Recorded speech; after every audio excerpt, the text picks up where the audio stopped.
What happens when the most peaceful species in the galaxy finally snaps? When beings who spent centuries avoiding conflict, who built their reputation on diplomacy and compassion, discover that their trust has been weaponized against them.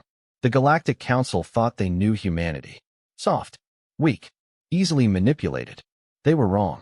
When Earth's children cried out for help from the darkness of space, when entire human colonies vanished without explanation, the Council offered empty words and broken promises. They believed humans would simply accept their fate, bow their heads, and fade quietly into the cosmic night. They forgot one crucial detail about humanity. We remember everything. Every slight, every betrayal, every innocent life lost while those who could have helped chose to look away. This is the story of what happened when Earth's patience finally ran out.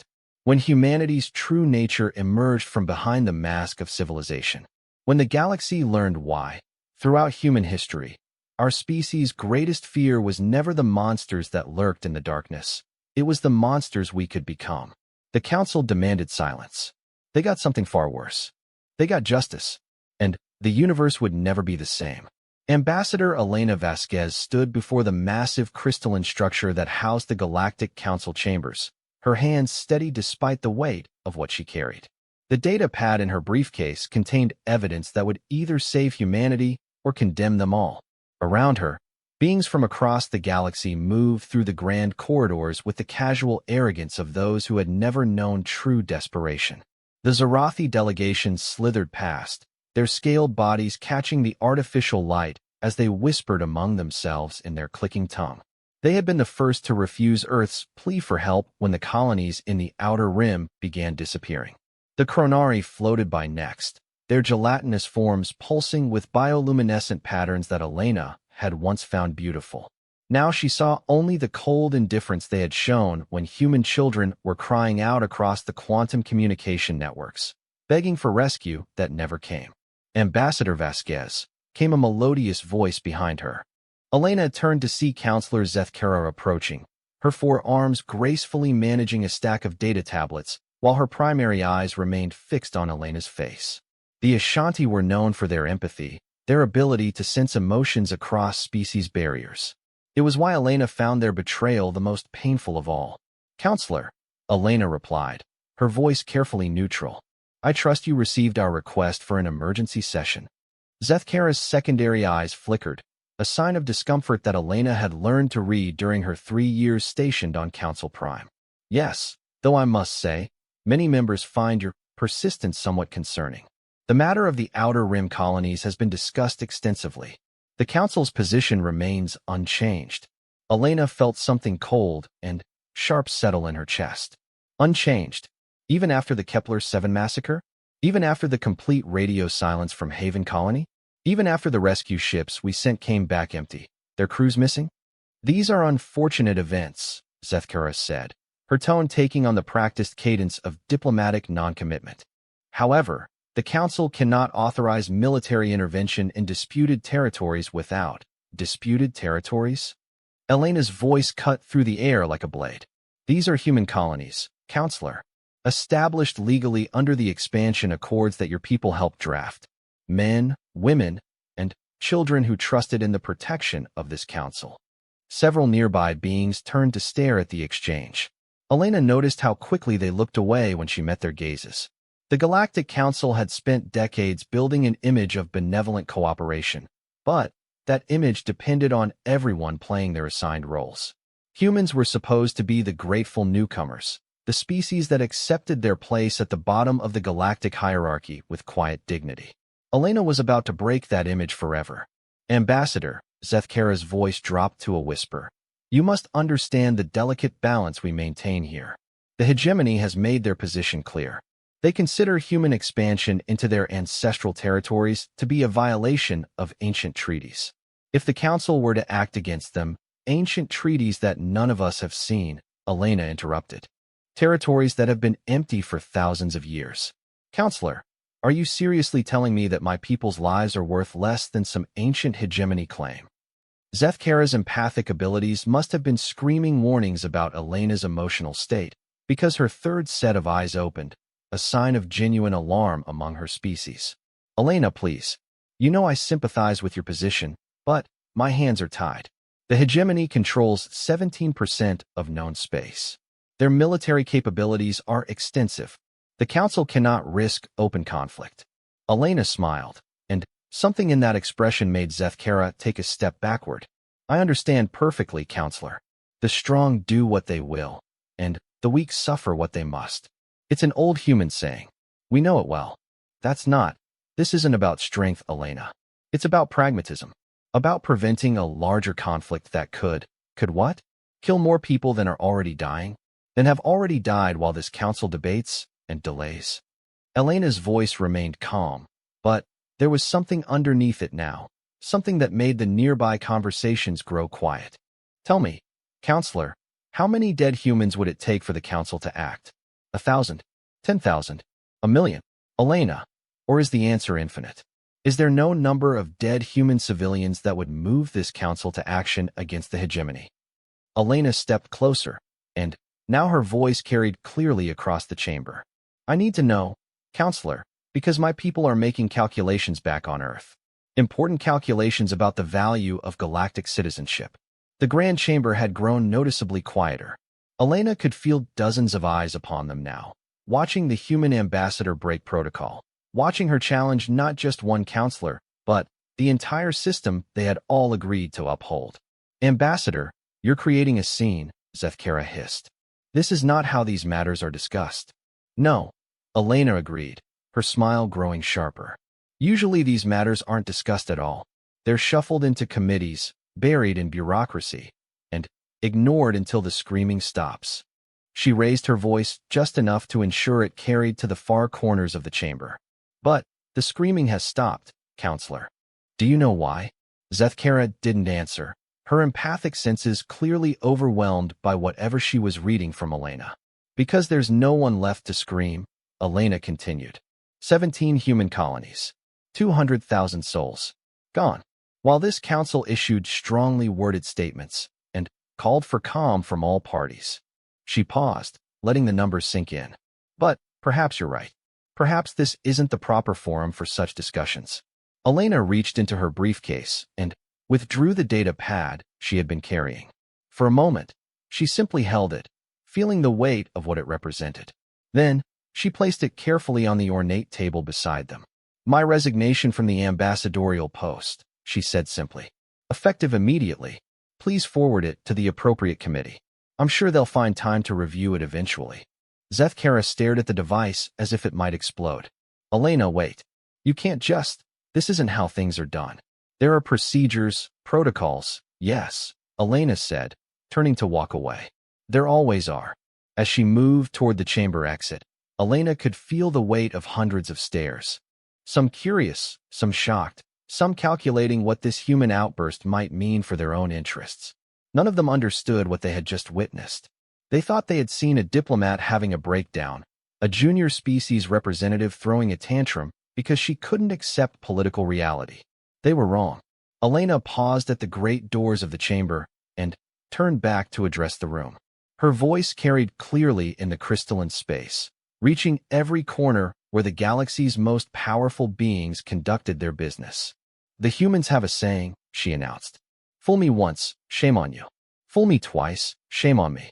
Her eyes swept across the assembly, meeting the gazes of beings who had spent years treating her people as disposable. This council has taught humanity an invaluable lesson about the nature of galactic civilization. We won't forget it. The doors sealed behind her with a soft chime, cutting off the murmur of concerned voices that had begun to rise in her wake. Elena walked through the outer corridors with steady steps, ignoring the questioning looks from staff and minor delegates. She had one more stop to make before departing Council Prime. The communications array in the human embassy was a modest affair compared to the grand installations used by the major powers. Elena had always found it appropriate.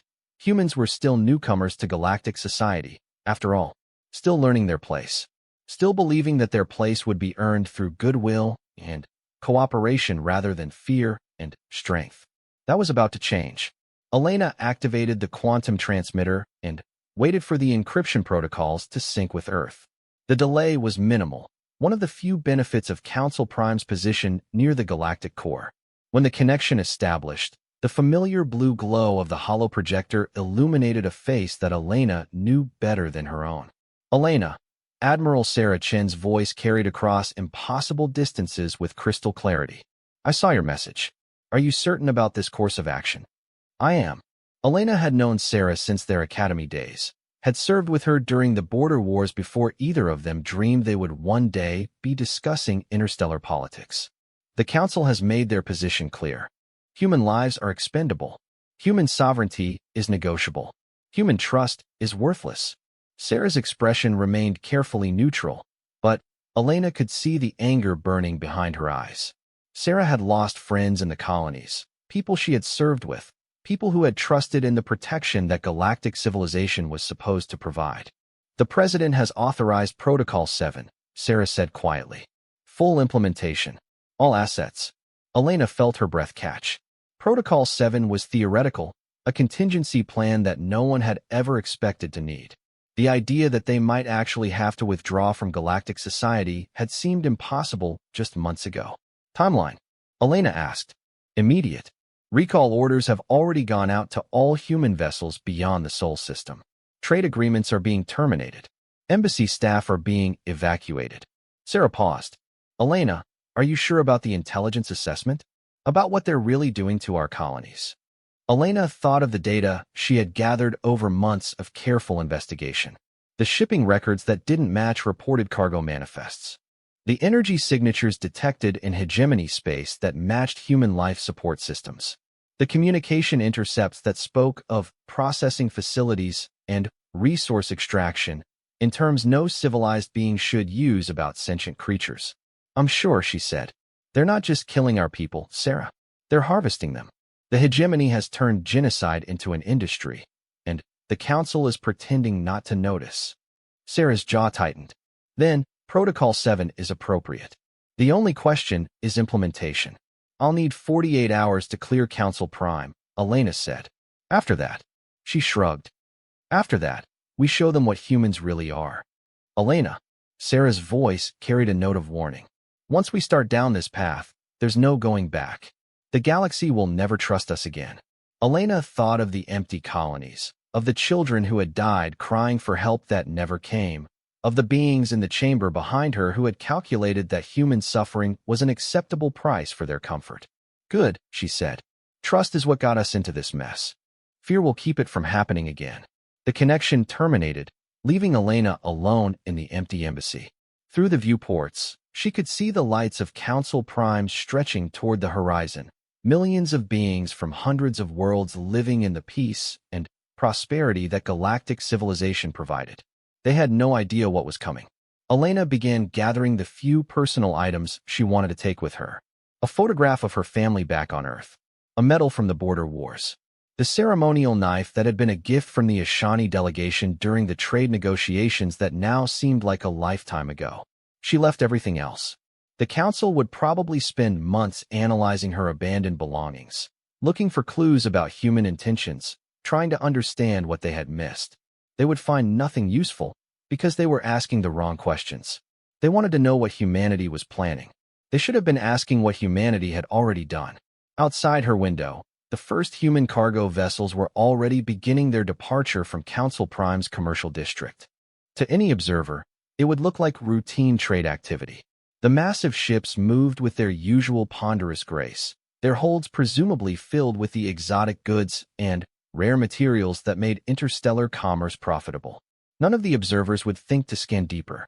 None of them would notice that these cargo holds had been fitted with very specialized equipment over the past 6 months. Equipment that had been built in secret facilities scattered across human space, using technologies that Earth scientists had been developing in carefully hidden research programs. The Galactic Council thought they knew humanity. They thought they understood human technology, human capabilities, human nature. They were about to learn how wrong they had been. Elena sealed the embassy and made her way to the spaceport. Her ship was a small diplomatic courier, fast and unremarkable. As she filed her departure plan, the automated systems requested her destination. She smiled as she entered the coordinates for Earth. In 47 hours, those coordinates would be the only safe place for a human being in the entire galaxy. The galaxy had taught humanity that trust was weakness, that compassion was foolishness, that the only law that truly mattered was the law of strength. Humanity had been excellent students. Now it was time for the final exam. The war room beneath Geneva had been built during humanity's first tentative steps into galactic society, designed as a command center for coordinating Earth's response to potential alien threats. For 3 years, it had gathered dust while humanity focused on diplomacy and peaceful integration. Now it hummed with activity as screens displayed tactical information from across known space. Admiral Sarah Chun stood before the central holographic display, watching as red dots representing human assets moved into position throughout the galaxy. Each dot represented months of careful planning, years of preparation that the Galactic Council had dismissed as human industrial enthusiasm. They had been so wrong. Admiral, Commander Torres approached with a data tablet in hand. Final confirmation from all fleet commanders. Phoenix Protocol is fully armed and operational. We're ready for initiation on your order. Sarah nodded, her eyes never leaving the display. 300 human vessels, scattered across 17 different star systems, each one carrying enough firepower to crack a planet's crust. But Phoenix Protocol wasn't about destroying worlds. It was about sending a message that could never be misunderstood. Communications status? Sarah asked. All quantum relays are synchronized, reported Lieutenant Park from the communications console. We have confirmed contact with every human ship beyond the Soul Barrier. Embassy evacuations are 93% complete. The remaining staff are scheduled for extraction within the next 6 hours. Sarah allowed herself a moment of satisfaction. The evacuation had been carried out under the cover of routine rotations and diplomatic reassignments. Even now, most of the galaxy believed that humanity was simply reshuffling personnel. They would learn otherwise soon enough. Admiral Chun. Another voice called from across the room. Sarah turned to see Dr. Elizabeth Hoffman approaching, her face pale but determined.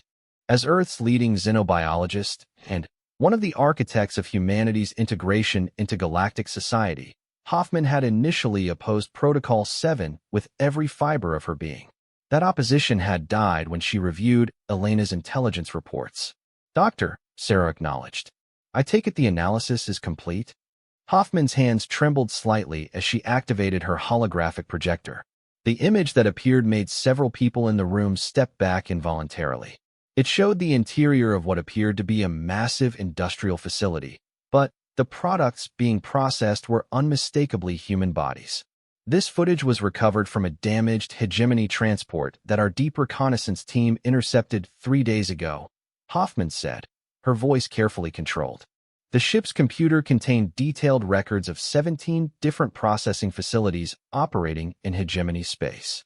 The display shifted, showing spreadsheets filled with numbers that represented human lives reduced to commodity statistics. Bone calcium content, organ viability ratings, neural tissue quality assessments. The cold precision of it was somehow more horrifying than any battlefield carnage. They're not just killing our colonists, Hoffman continued. They're harvesting them. Everything. Organs for xenobiological research, bones for calcium extraction, neural tissue for their artificial intelligence programs. Even the hair has commercial value in certain markets. A thick silence fell over the room. These were military professionals who had seen the worst that war could offer, but there was something uniquely disturbing about the industrial scale of what the hegemony had done to human beings. How many? Sarah asked quietly. Based on the shipping manifests and processing records we recovered, we estimate that at least 400,000 humans have been processed through these facilities over the past 18 months. Hoffman's voice cracked slightly. The Kepler-7 colony alone provided them with over 50,000 units of what they classified as prime biological material. Sarah felt something cold and implacable settle in her chest. She had known this moment would come eventually. The moment when humanity would have to choose between remaining the galaxy's victim or becoming its nightmare. The choice had been made for them. And the Council's knowledge of these operations? She asked. Hoffman's expression hardened. The communication intercepts make it clear that senior Council members have been aware of hegemony activities for over a year. They've been receiving detailed reports through back channels. There's even evidence that some Council species have been purchasing processed human materials for their own research programs. Sarah turned back to the tactical display, watching the red dots that represented humanity's response to this betrayal. Each ship carried not just weapons, but proof, recordings, documents, physical evidence of what had been done to their people. Evidence that would be broadcast to every inhabited world in the galaxy simultaneously. Admiral, Commander Torres spoke up again. We're receiving a priority transmission from Council Prime. It's marked as urgent diplomatic communication. Sarah almost smiled. Put it through. The holographic projector shifted, displaying the familiar form of Counselor Zethkara. The Ashanti's empathic abilities were clearly being overwhelmed by something, because all 6 of her eyes were open and her bioluminescent patches were flashing in rapid, chaotic patterns. Admiral Chan, Zethkara's voice carried a note of desperation that Sarah had never heard from a council member. Please, you must listen to me. There's been a terrible misunderstanding. Ambassador Vasquez left Council Prime in what appears to be a state of extreme emotional distress. But we can resolve this through proper diplomatic channels. Can we? Sarah asked, her voice perfectly calm. And what would that resolution look like, Counselor? More committees? More delays while our people die? Admiral, I understand your frustration, but you must understand our position. The hegemony's claims to those territories are complex, and the legal ramifications, Sarah repeated.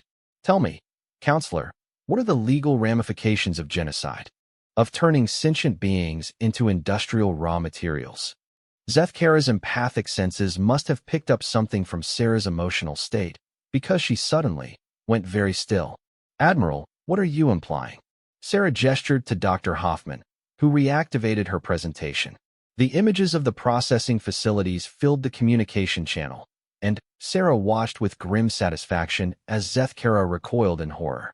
We're not implying anything, Counselor. We're stating facts.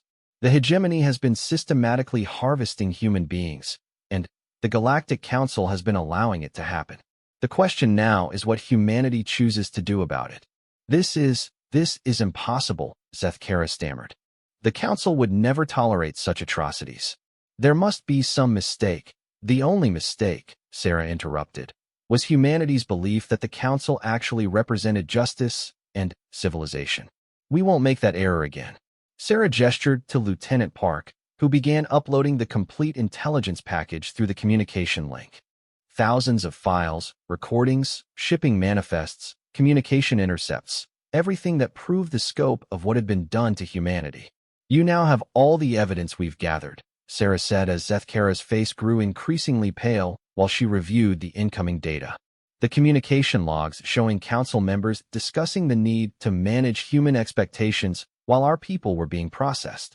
The trade agreements that classified human biological materials as legitimate commodities. The budget allocations for disposal of refugee issues that coincide perfectly with the establishment of processing facilities. Zethkara was no longer looking at the camera. Her attention was focused entirely on the scrolling lists of evidence, her empathic abilities probably screaming warnings about what this information represented. Counselor, Sarah continued, I want you to use those remarkable empathic senses of yours and tell me what you feel from me right now. Tell me what you sense in my emotional state. Zethkara looked up, and for the first time since Sarah had known her, the Ashanti looked genuinely terrified. Admiral, please. Whatever you're planning. I'm not planning anything, Counselor. I'm implementing something. Something that has already begun. Sarah smiled, and there was no warmth in the expression. You wanted to know what humans are really like when we stop pretending to be civilized. You're about to find out. The communication link terminated, leaving the war room in relative silence. Sarah turned back to the tactical display, where the red dots representing human forces had moved into their final positions. All stations report ready, Admiral, Commander Torres announced. Phoenix Protocol is fully operational and awaiting your authorization. Sarah thought of the children who had died, crying for help that never came. She thought of the families who would never know what had happened to their loved ones. She thought of a galaxy that had calculated that human suffering was an acceptable price for their comfort and prosperity. Execute Phoenix Protocol, she said quietly. All ships, all targets, simultaneous implementation. Phoenix Protocol authorized and executing, Torres confirmed. Across the command center, operators began transmitting the ghost signal to human forces throughout the galaxy. On the tactical display, the red dots that had been waiting patiently in 17 different star systems suddenly began to move. But these weren't attack vectors, they were broadcast positions. Every human ship in the galaxy had just become a transmission station, uploading the evidence of hegemony atrocities to every communication network they could access. Within minutes, the recordings of human processing facilities would be playing on public broadcast systems across hundreds of worlds. The communication intercepts proving Council complicity would be flooding through diplomatic channels. The evidence of a systematic genocide would be impossible to ignore or suppress. But that was only the beginning. Admiral, Dr. Hoffman spoke up from her workstation. We're receiving confirmation signals from all deep space assets. The Prometheus packages have been successfully deployed. Sarah nodded grimly. The Prometheus packages were humanity's real secret, the product of decades of research that the galaxy had dismissed as primitive human curiosity about abandoned technologies. Earth scientists had been studying derelict ships and forgotten artifacts from the galaxy's ancient past, learning about technologies that the current civilizations had lost or abandoned. The packages themselves were simple in concept, small, nearly undetectable devices that could infiltrate any computer system and extract information.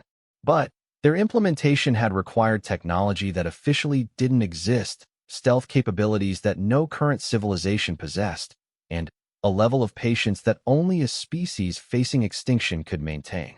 For the past year, these devices had been slowly infiltrating computer systems throughout the galaxy, copying files, recording communications, mapping the true power structures that lay hidden beneath the Council's public face. They had been waiting for this moment, when humanity would finally reveal what they had learned. Data compilation is at 60% and rising, Dr. Hoffman reported. We're getting financial records, private communications, military assessments, contingency plans. Admiral, some of these files are classified at levels that don't officially exist. Sarah watched as a new holographic display activated, showing the real structure of galactic civilization. Not the public face of cooperation and mutual benefit, but the hidden networks of exploitation and control that kept the powerful species in charge and the weak species in line.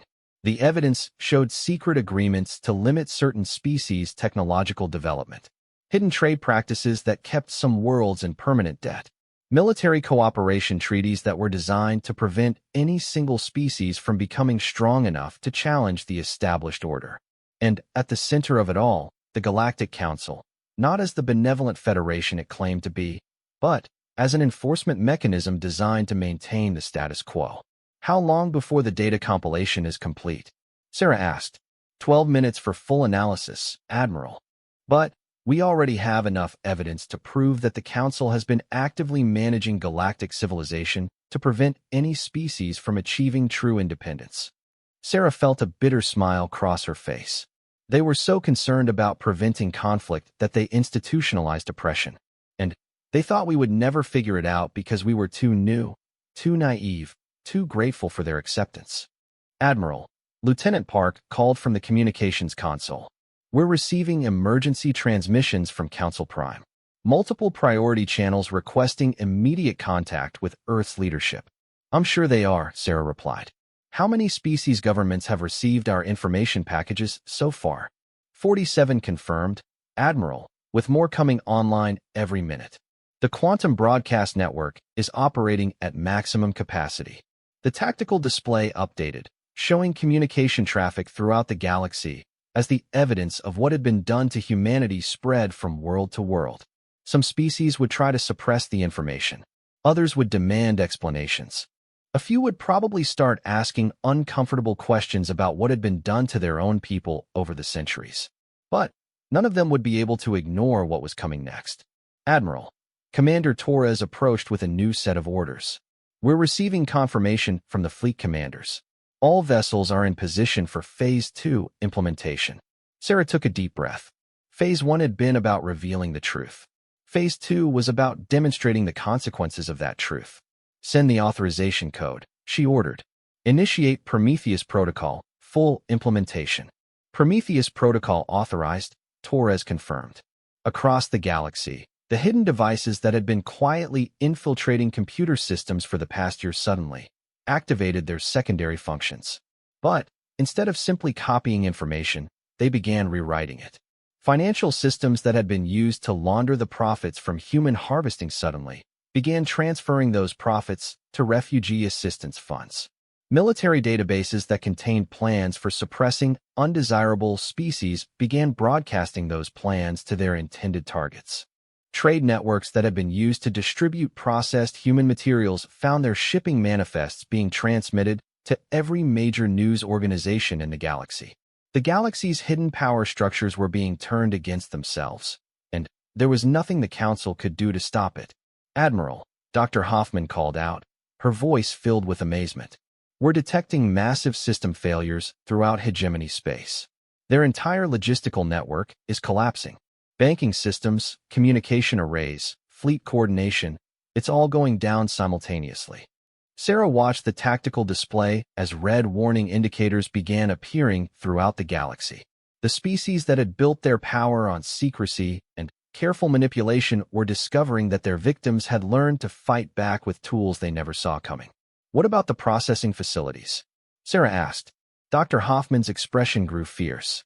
"All 17 facilities have been infiltrated simultaneously. We're uploading the complete records of their operations to every major communication network in the galaxy. But, more than that, we've taken control of their internal security systems." Sarah raised an eyebrow. Meaning that every being currently being held in those facilities is about to be released. And every hegemony official involved in their operations is about to be locked inside. The justice was poetic, Sarah reflected. The beings who had turned genocide into an industry would get to experience their own processing facilities from the inside. But humanity wasn't finished yet. Phase 3 was about to begin. The emergency session of the Galactic Council had been called within hours of the first human information dumps hitting the galactic networks. The great chamber that Elena had left just days earlier now buzzed with panicked energy as representatives from hundreds of species tried to understand what had just happened to their carefully ordered universe. Counselor Zethkara stood at the central podium, her usual composure completely shattered. All 6 of her eyes were open, cycling rapidly as her empathic abilities were overwhelmed by the fear and anger radiating from every being in the chamber. The data streams that humanity had unleashed were still flowing, growing more damaging by the hour. "Order," she called weakly, her voice barely carrying over the din of shouted accusations and demands for explanations. "We must have order in this chamber. Order." The voice that cut through the noise belonged to Ambassador Theclon of the Vorthan Collective, his crystalline form resonating with harmonic fury. "You speak of order while evidence of systematic genocide fills every communication channel in the galaxy?" Murmurs of agreement swept through the chamber. The Vorthan had been one of the species most vocal in supporting the Council's policy of non-interference with hegemony affairs. Now their own classified files were being broadcast, showing private discussions about how human disappearances were an acceptable solution to overcrowding in disputed territories. "The evidence appears to be fabricated," declared High Counselor Merthak of the hegemony, his massive bulk filling the speaker's platform. "Clearly, the humans have developed some form of advanced propaganda technology." His words were cut off as the chamber's main display activated, showing live footage from Processing Facility 7. The image was crystal clear, transmitted from the facility's own security systems. It showed hegemony technicians frantically trying to destroy evidence, while recently freed human prisoners stood guard over them with captured weapons. "The feeds are live, High Counselor," called out a technician from the chamber's control center. "We're receiving direct transmissions from all 17 processing facilities. The humans have taken complete control of the facility's internal systems." Merthak's scaled features twisted with rage. "Impossible. Those facilities are equipped with the most advanced security systems in the galaxy. No species has the technology to, no species that you're aware of," interrupted a new voice from the chamber's upper galleries. Every being in the chamber turned to see a human figure standing in the observation deck that had been officially empty moments before.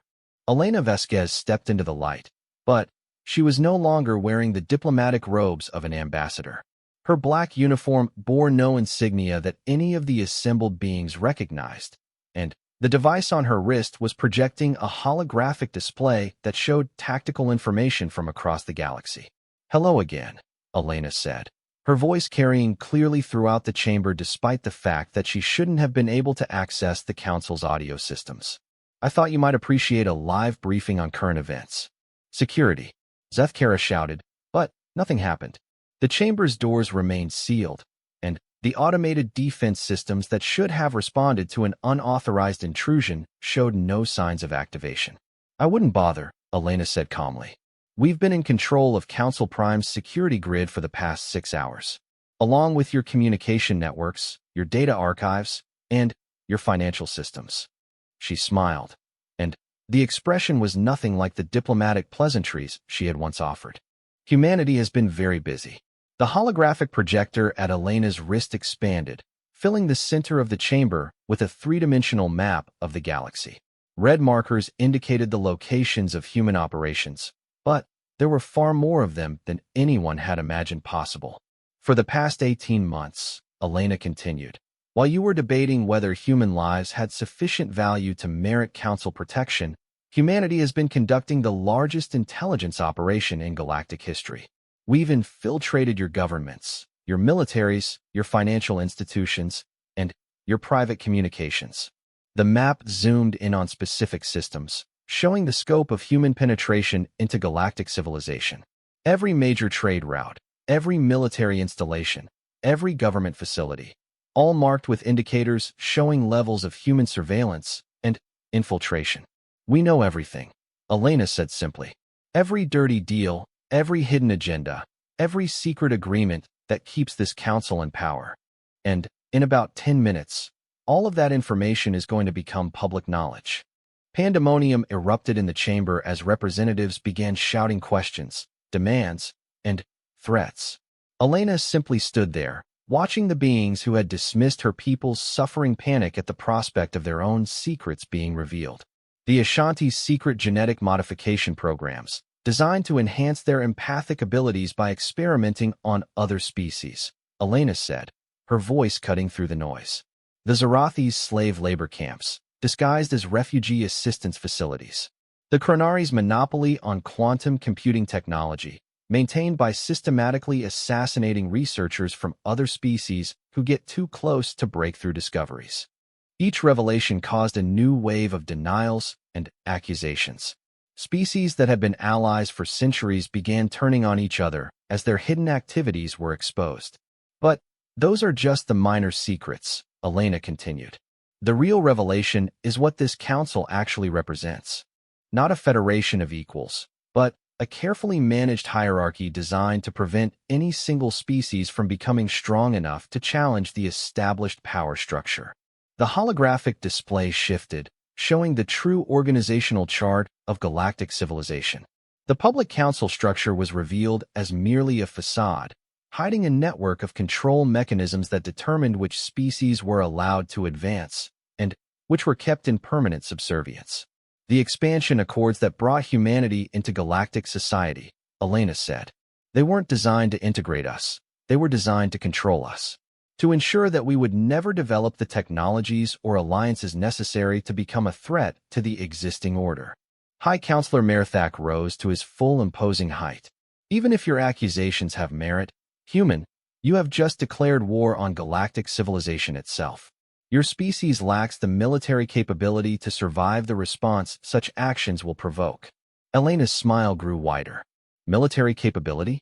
High Counselor, you still don't understand what's happening here."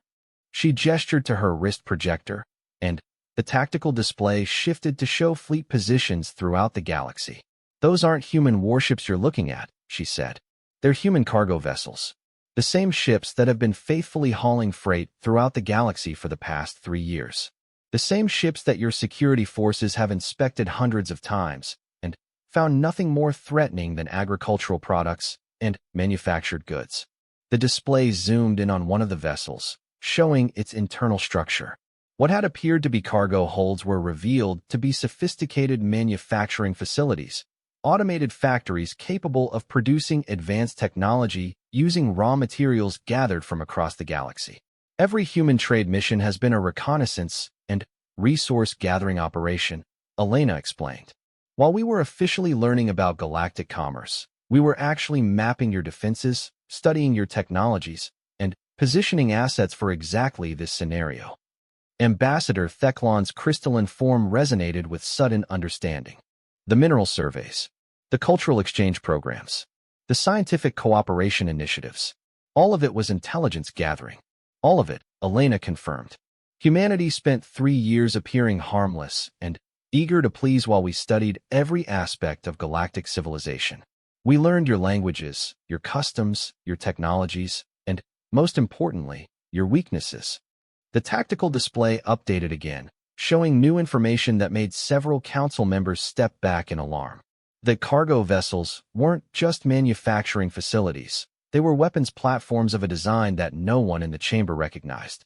Impossible, breathed Zethkara. Our sensors would have detected weapons systems of that magnitude. Your sensors detected exactly what we wanted them to detect, Elena replied. While you were looking for conventional weapons, we were developing technologies based on principles that your civilizations abandoned or never discovered.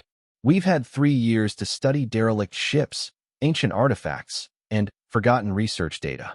The implications hit the chamber like a physical blow. Humanity hadn't just been hiding weapons. They had been developing entirely new categories of military technology, using knowledge that the current galactic powers had lost or ignored. The processing facilities, Merthak said slowly, as understanding began to dawn. You're not just broadcasting evidence of their existence. You've taken control of them. Complete control, Elena confirmed. Along with the fleet assets assigned to protect them, the logistics networks that supply them, and the financial systems that fund them.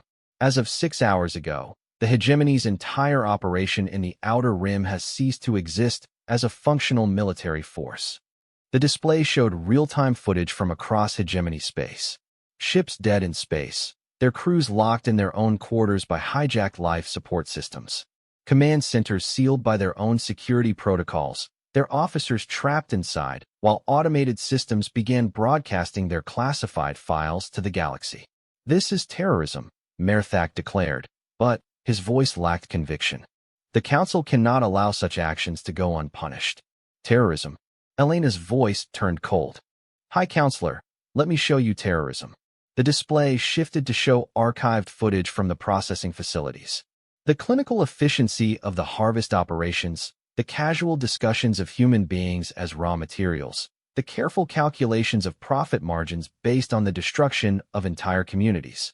This is terrorism, Elena said as the footage played. What humanity is doing is justice. And we're just getting started. She activated a new holographic interface, showing a countdown timer that read less than 7 minutes. In approximately 6 minutes and 30 seconds, the next phase of humanity's response will begin. Every species in this chamber will receive detailed intelligence packages containing evidence of every crime, every conspiracy, every act of oppression that this council has been hiding for the past century.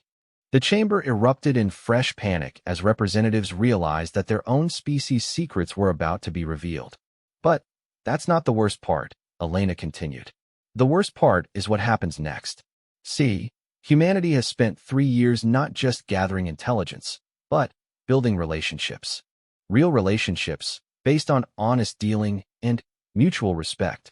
The display showed a new star map, this one marking species and worlds that had been marked in green rather than red. These are the civilizations that humanity has been quietly assisting, the species whose research programs we've been supporting, the worlds whose economic development we've been facilitating, the governments whose reformist movements we've been encouraging.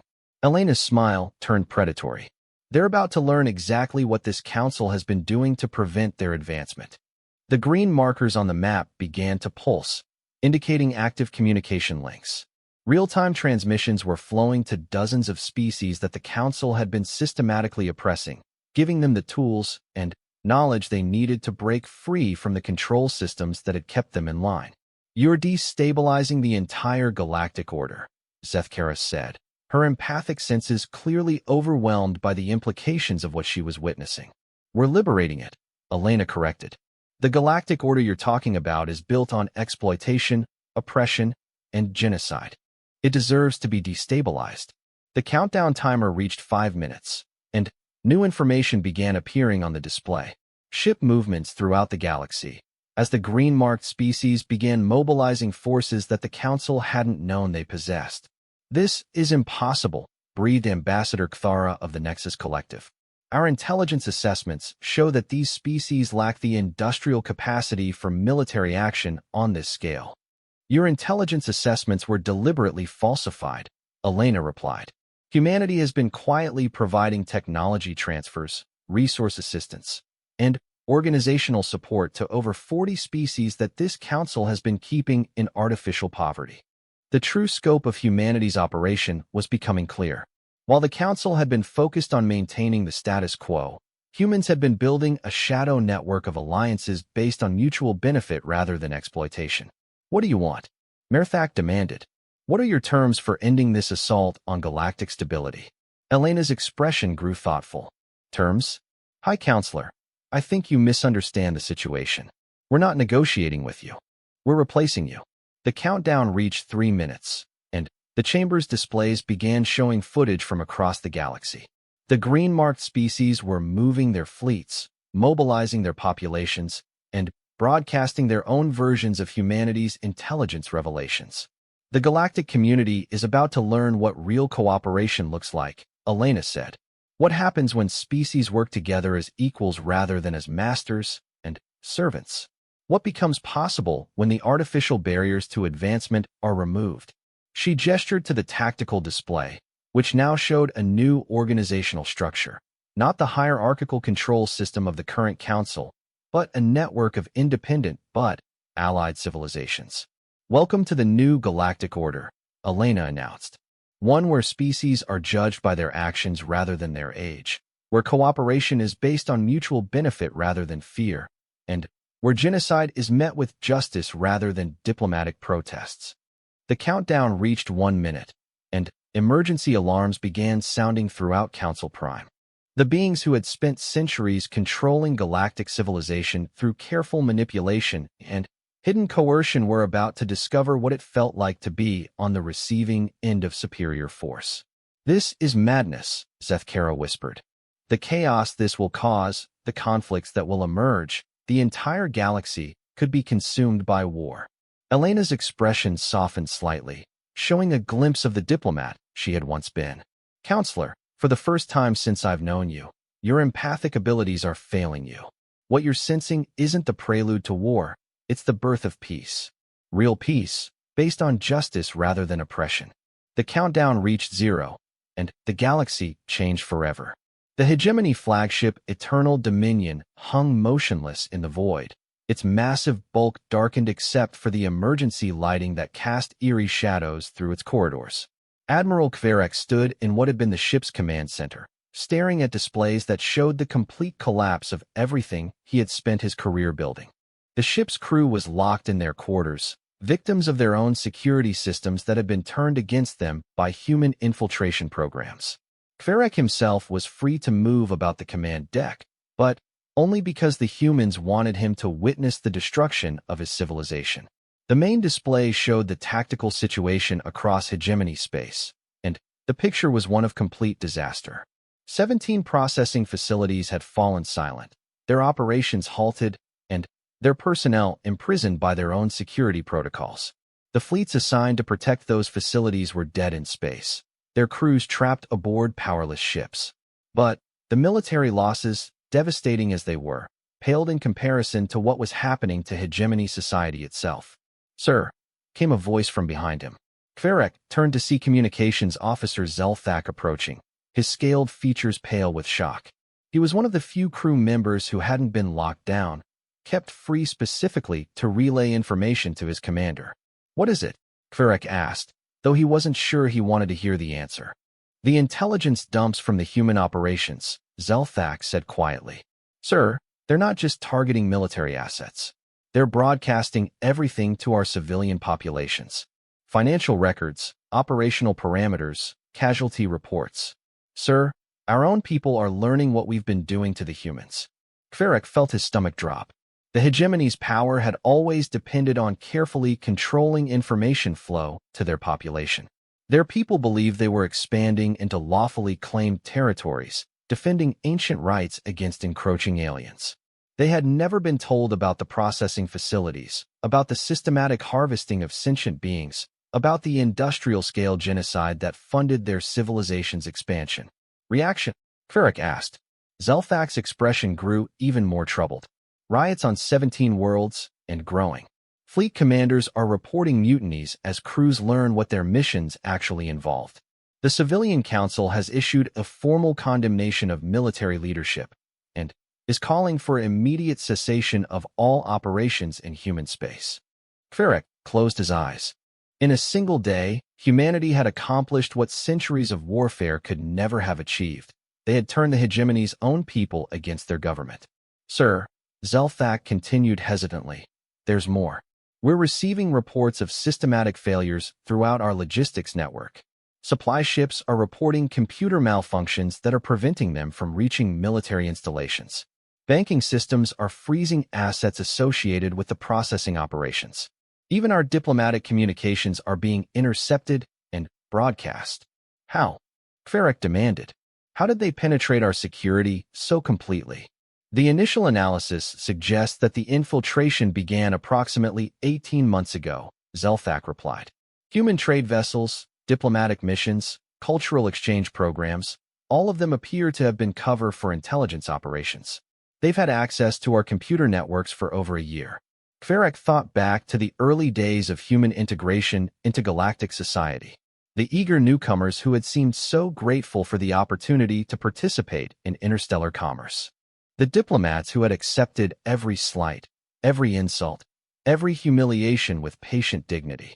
The traders who had been content with the smallest profit margins, the least desirable shipping routes, the most dangerous assignments. They had all been gathering intelligence, learning, planning.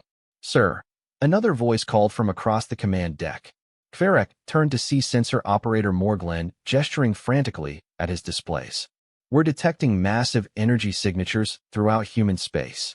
Sir, they're not just cargo vessels anymore. The tactical display updated, showing the transformation that was taking place across the galaxy. The human trade ships that had been faithfully hauling freight for 3 years were revealing their true nature. Manufacturing systems activated, converting stored raw materials into weapons, defense systems, and technologies that defied conventional understanding. Impossible, Kverik breathed. Those ships have been inspected hundreds of times. Our security teams found nothing but agricultural products and manufactured goods. Sir, Morglen said quietly. The energy signatures we're detecting, they're consistent with technologies from the precursor era. The humans have been studying ancient artifacts, learning technologies that our civilizations abandoned as too dangerous to pursue. The implications hit Kverik like a physical blow. The precursors had been the galaxy's dominant civilization millions of years ago, before mysteriously disappearing and leaving behind only ruins and artifacts that modern science could barely comprehend. Most species had learned to avoid precursor sites, considering them too dangerous for systematic study. Humanity, it seemed, had drawn different conclusions about acceptable risks. Show me the full scope of their operations, Kverik ordered. The tactical display expanded to show the entire galaxy, and the picture that emerged was one of the most sophisticated strategic deception in recorded history. For 3 years, humanity had been positioning assets, gathering intelligence, and building alliances while appearing to be nothing more than eager newcomers trying to find their place in galactic society. Every human trade mission had been a reconnaissance operation. Every diplomatic conference had been an intelligence-gathering opportunity. Every cultural exchange had been a chance to map the true power structures of galactic civilization. Sir, Zelthak spoke up again, his voice barely above a whisper. We're receiving a transmission from Earth. Direct communication, requesting to speak with senior command. Kverik straightened his uniform and moved to the communication console. If he was going to face defeat, he would do so with whatever dignity remained to him. Put it through, he ordered. The holographic projector activated, displaying the image of a human female in a dark uniform that bore no insignia he recognized. Her expression was calm, professional, and absolutely implacable. "Admiral Kverek," she said in perfect hegemony standard. "I am Admiral Sarah Chun of Earth Defense Command. I believe we need to discuss your current situation." Kverek drew himself to his full height. "Admiral Chun, I assume you're here to deliver surrender terms." Sarah's expression didn't change. "Actually, Admiral, I'm here to offer them to you." The words hung in the air like a challenge. Kverek felt his scaled features twist into what might have been a smile under other circumstances. "You're offering surrender terms to me? Admiral, in case you haven't noticed, it's my civilization that's collapsing." "Yes," Sarah agreed calmly. "It is. The question is whether that collapse continues until there's nothing left of hegemony civilization, or whether it stops at the point where justice has been served." Kverek studied the human admiral's face, trying to understand what he was being offered. "Explain." "The processing facilities have been shut down permanently," Sarah said.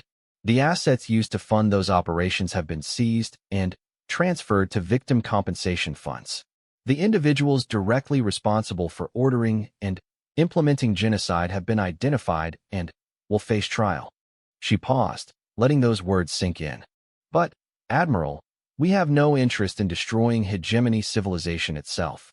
Your people were lied to about what was being done in their name. They're victims of their own government's deceptions." Kverek felt a flicker of something that might have been hope. "And the military leadership will face justice proportional to their involvement," Sarah replied. "Those who ordered genocide will be treated as war criminals. Those who simply followed orders while believing they were defending legitimate territorial claims," she shrugged, "will be treated as soldiers who were deceived by their commanders." The offer was more generous than Kverek had any right to expect, and far more than the hegemony would have offered in similar circumstances. But there was something in the human admiral's tone that suggested there was more to this conversation. "What do you want in return?" he asked. Sarah's expression grew harder. "Complete cooperation with the investigation and prosecution of war crimes. Full disclosure of all information related to the processing operations.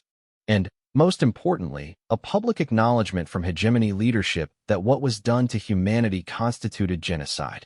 Kverek felt his pride rebel against the idea of public humiliation, but, looking at the tactical displays showing the collapse of his civilization, he realized that pride was a luxury he could no longer afford.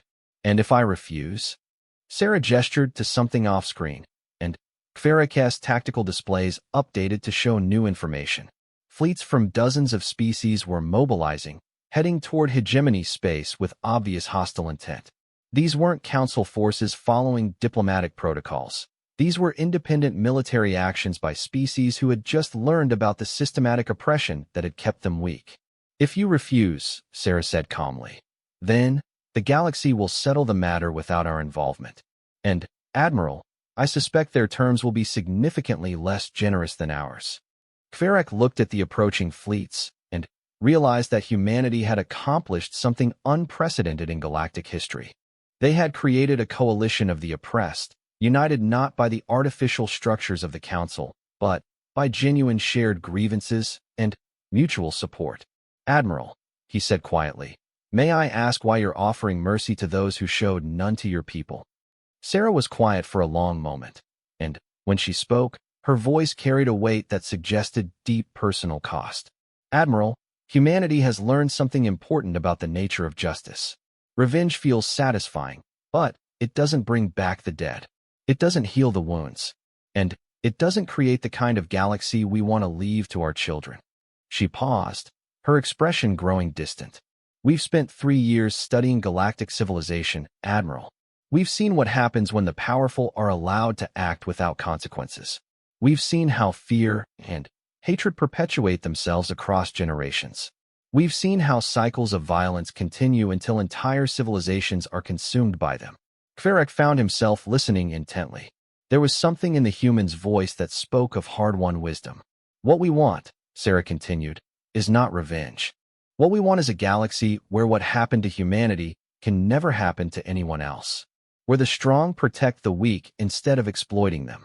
Where differences are resolved through justice rather than through might." "And you believe that's possible?" Kverek asked. Sarah smiled, and, for the first time since the conversation began, there was warmth in the expression. Admiral, 18 months ago, my people were facing extinction while the galaxy watched and did nothing. Today, we've liberated processing facilities, toppled an oppressive government, and united dozens of species in common cause. If that's possible, then anything is possible. Kverek looked around his darkened command center, at the displays showing the collapse of everything he had thought permanent and unshakable.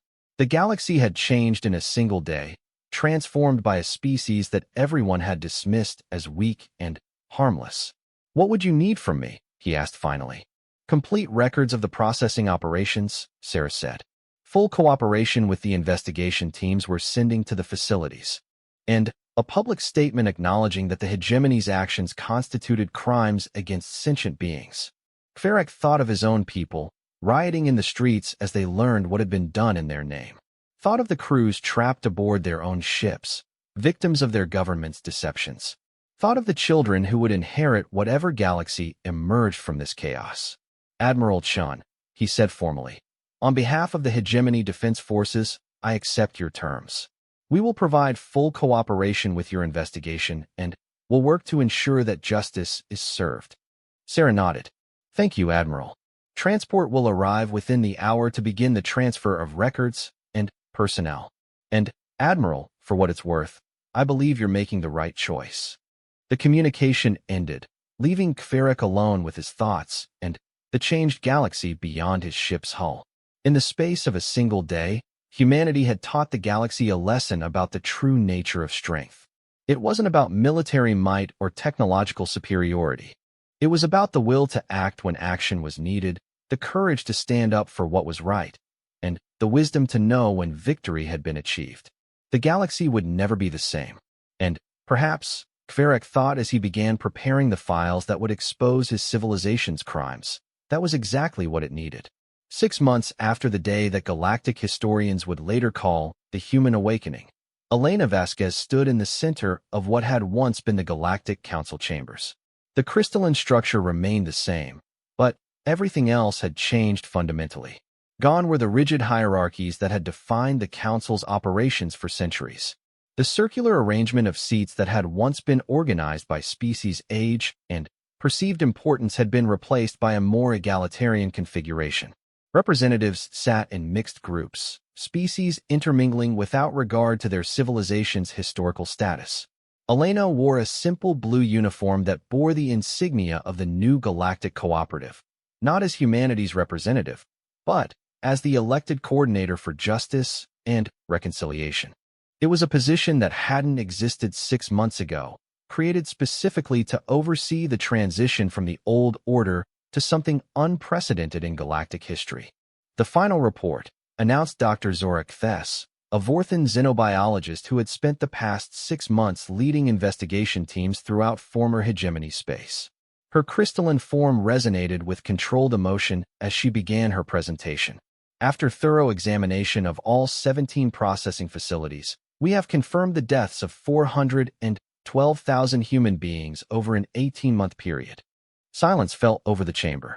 Even after 6 months of revelations, the sheer scale of what had been done still had the power to shock. "However," Kves continued, "we have also confirmed the rescue of over 57,000 humans who were being held in the facilities when operations ceased. Medical treatment and rehabilitation programs are ongoing, with excellent prognosis for full recovery in most cases." A murmur of relief passed through the chamber. The rescue operations had been one of humanity's first priorities once the facilities were secured, and the medical teams that had been deployed represented dozens of species working together with unprecedented cooperation. Elena stepped forward to address the assembly.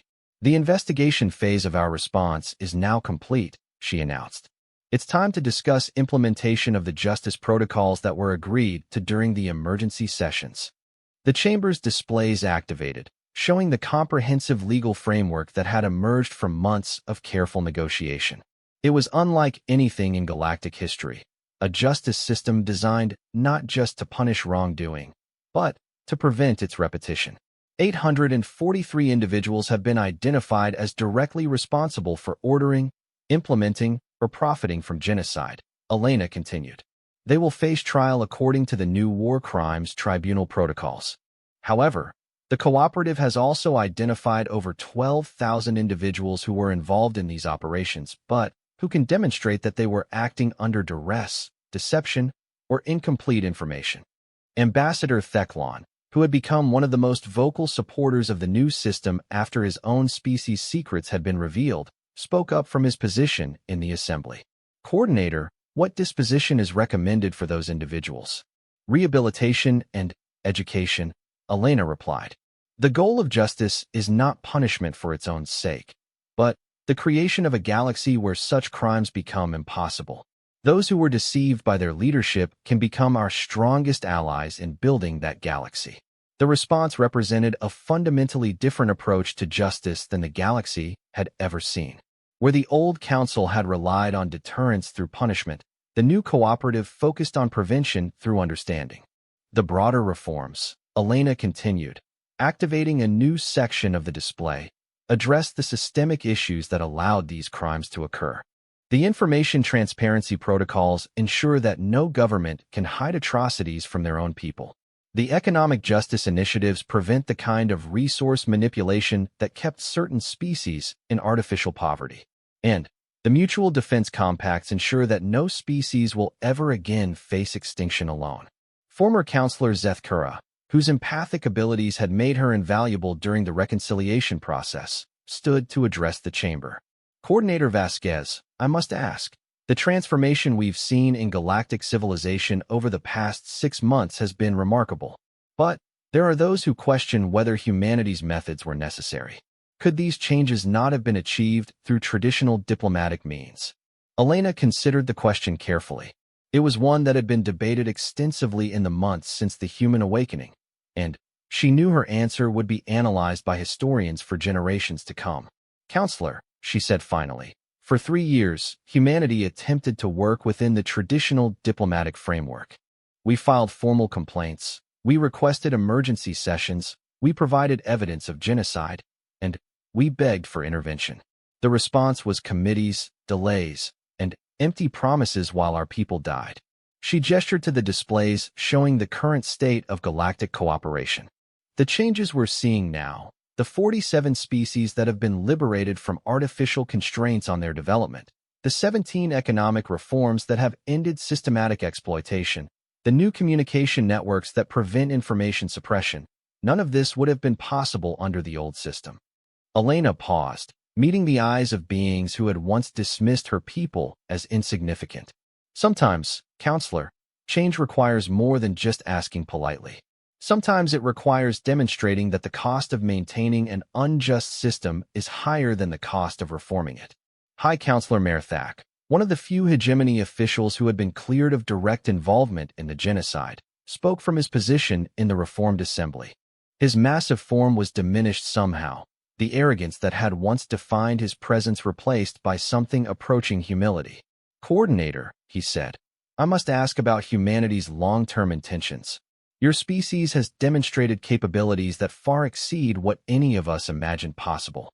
What assurance do we have that humanity will not use these capabilities to impose their own vision on the galaxy? Elena smiled, and there was genuine warmth in the expression.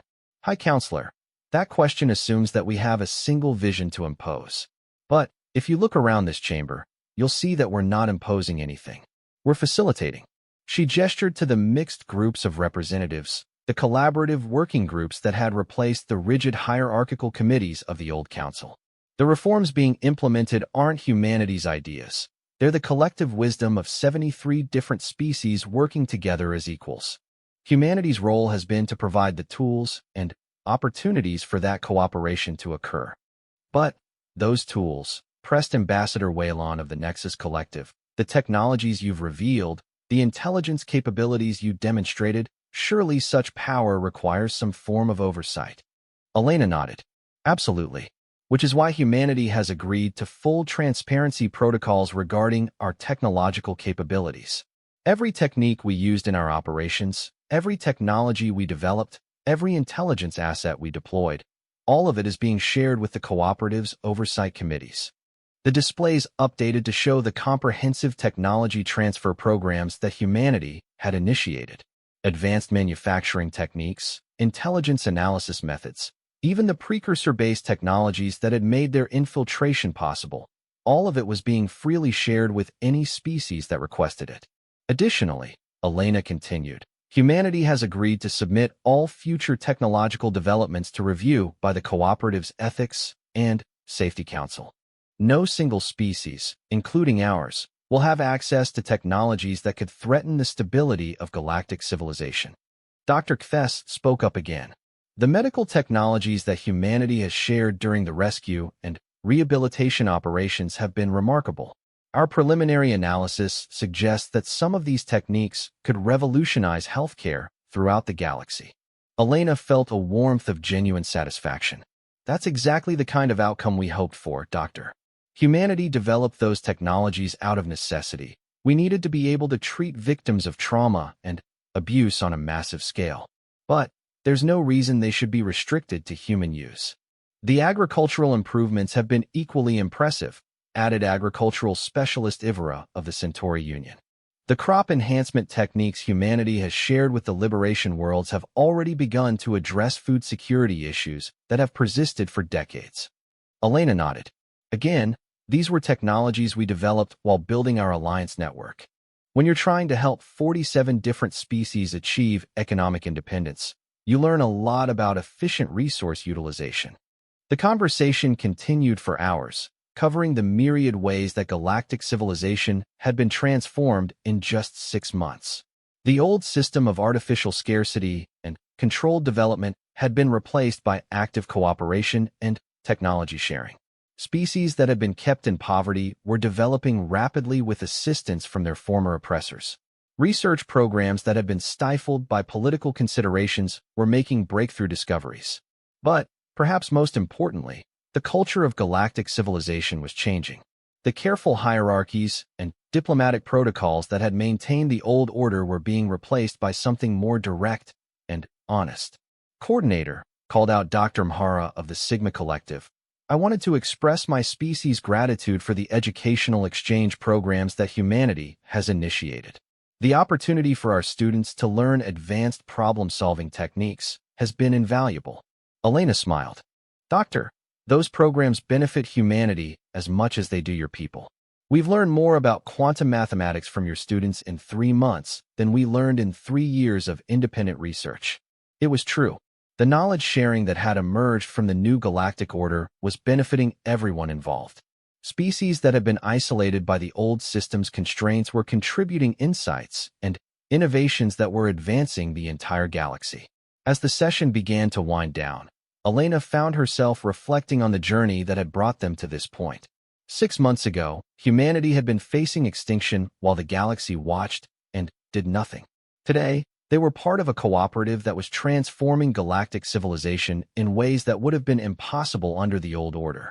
Before we conclude, Elena announced, I want to address something that I know many of you are thinking about. The question of whether humanity's response was proportional to the crimes that were committed against us. The chamber grew quiet, everyone understanding that this was perhaps the most important question facing the new galactic order. The answer, Elena continued, is no. Our response was not proportional. It was transformational. We could have simply destroyed those responsible for genocide and considered the matter settled. We could have demanded reparations and returned to the old system with humanity occupying a position of strength rather than weakness. She paused, looking around the chamber at beings who represented a new kind of galactic civilization. Instead, we chose to use our advantage to build something better. Something that would ensure that no species would ever again face the choice between extinction and revenge. Something that would make the galaxy worthy of all the beings who call it home.